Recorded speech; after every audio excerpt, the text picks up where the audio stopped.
auto market is quite small when you compare it to other markets in the world. With under 40 million people, Canada does not have the buying powers like other countries. But we do produce a lot of vehicles. We do produce the Lexus RX and the new NX in Cambridge, Ontario. In this short video, I will talk about the Canadian sales figures and see what that means for the folks who are waiting for their new NX.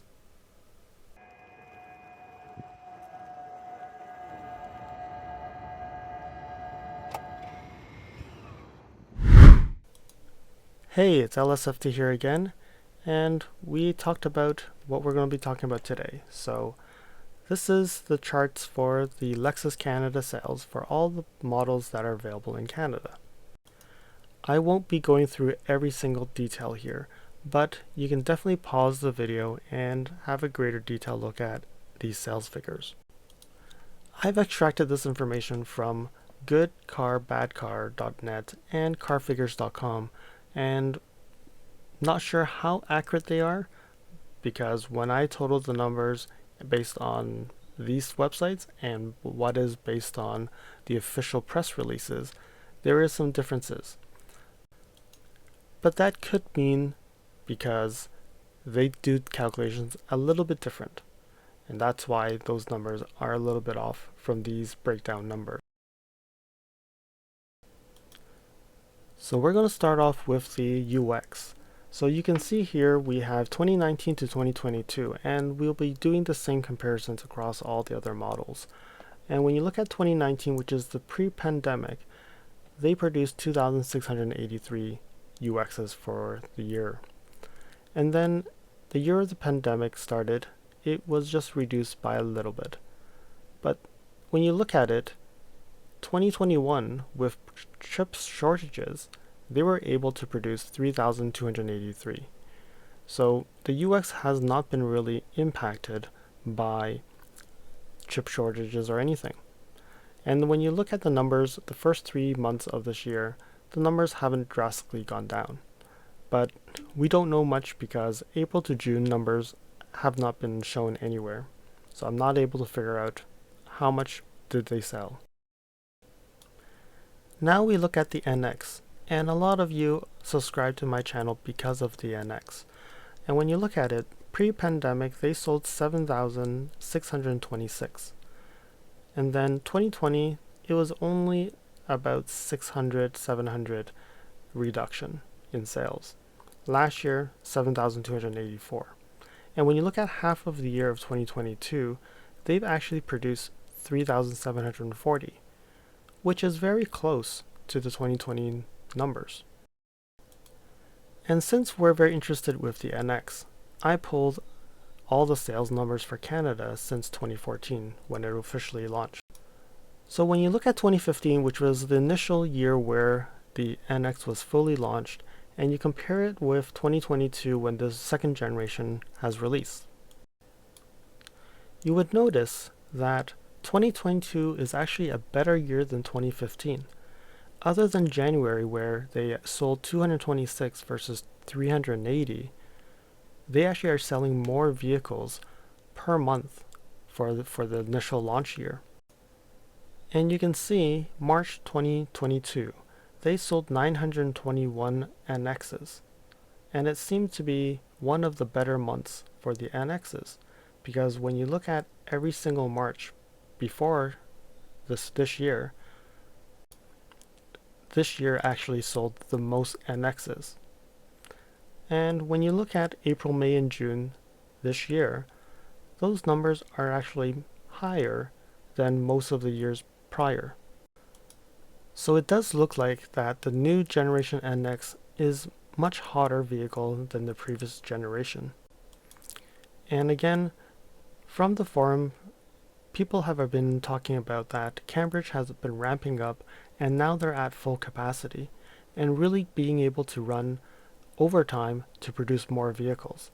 So hopefully July to December this year, they will actually break records in producing these vehicles and be able to sell them. And hopefully that will actually make the NX at the end of the year to sell more than 8,000 vehicles in Canada.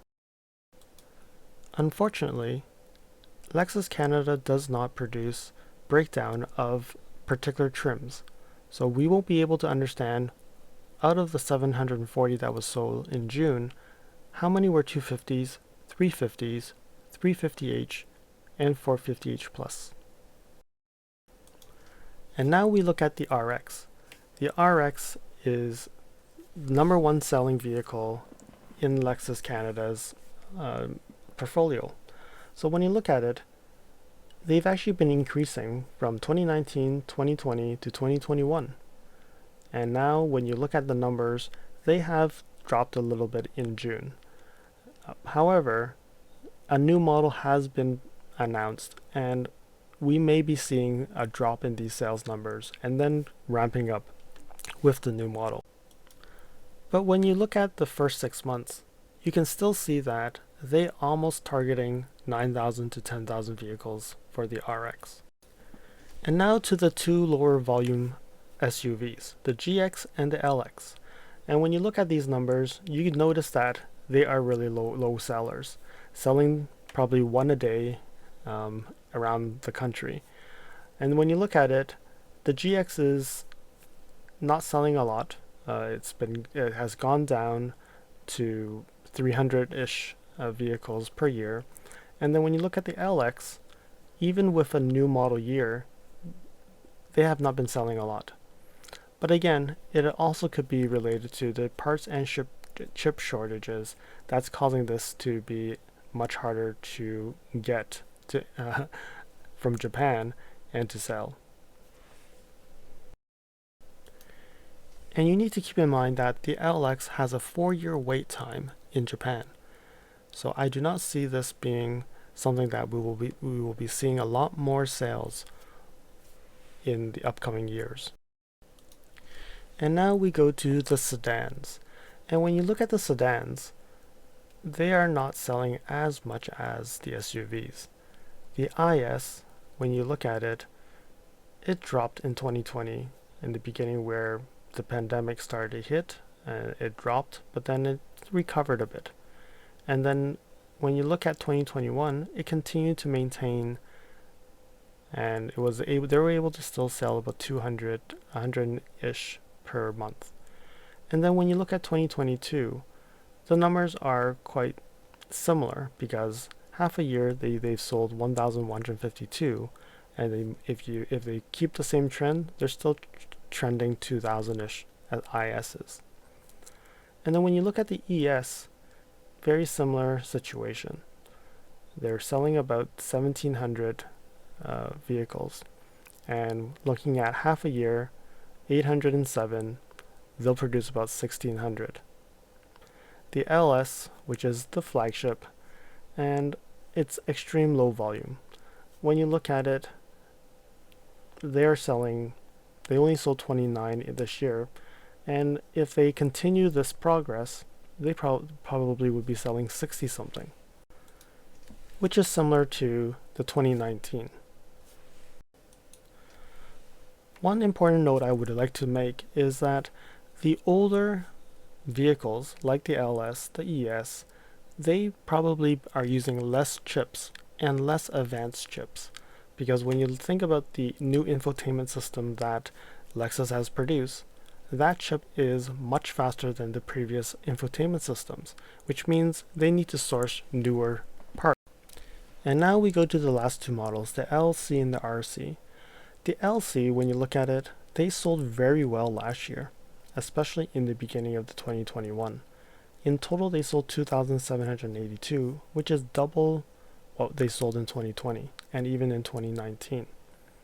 This year, when you look at it, they're going to if we look at the same trend, it could be about 1,600.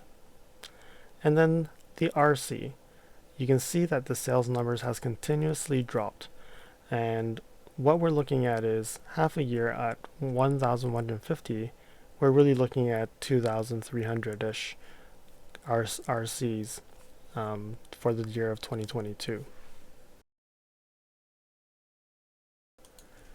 And there we have it. We've gone through all the models.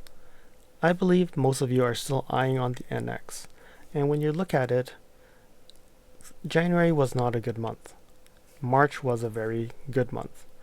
I don't know what is the capacity of Cambridge and how much is allocated to Canada, because we do know that across the world everybody's waiting for their NX, and especially the NX350H.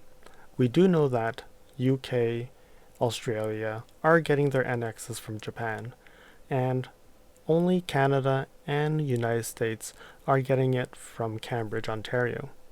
So hopefully Cambridge, Ontario will be able to produce at full capacity and be able to produce it for Canada and not just the United States.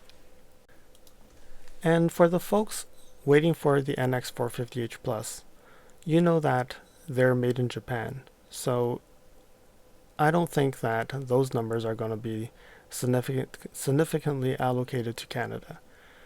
The wait times will still be there, and hopefully you'll be getting them shortly. Let me know in the comments below if you find this information useful or interested in this type of information. And it's time to sign out. Thank you for watching. I hope you enjoyed this video. Please remember to comment, like, share, and most importantly, subscribe. You can also press that bell icon to get alerted when new videos are out.